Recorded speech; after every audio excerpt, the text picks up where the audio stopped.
আজ আমি খুব সহজ পদ্ধতিতে একটা নিরামিষ ডাল করে দেখাবো। প্রথমে মুগ ডালগুলোকে ভালো করে ভেজে নিয়ে ওটাকে সেদ্ধ করে নিতে হবে।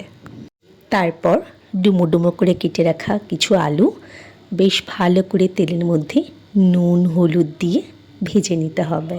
ওইদিকে আলুটা ভাজা হয়ে গেলে লাল লাল করে ওই একই তেলের মধ্যে জিরে, তেজপাতা, শুকনো লঙ্কা ফোড়ন দিতে হবে।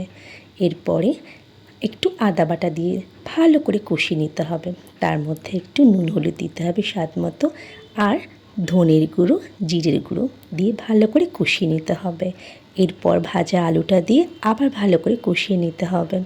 কষানো হয়ে গেলে সেদ্ধ করা মুগ ডালটা ওর ভেতরে দিয়ে দিতে হবে। এবার সব কটা জিনিস একসাথে খুব ভালো করে ফুটিয়ে নিতে হবে। যেই সেদ্ধ হয়ে যাবে মনে হবে হয়ে গেছে, তখন ঠিক নামানোর আগে আগে ঘি আর গুঁড়ো গরম মশলা দিয়ে নামিয়ে নিতে হবে। এবারে গরম ভাতের সাথে পরিবেশন করে একবার খেয়ে দেখুন তো। অবশ্যই কিন্তু আপনারা বানাবেন বাড়িতে এই নিরামিষ ডালটা, আর আমাকে কিন্তু কমেন্টে লিখতে ভুলবেন না কেমন হয়েছে। এখন সকলকে রাধে রাধে।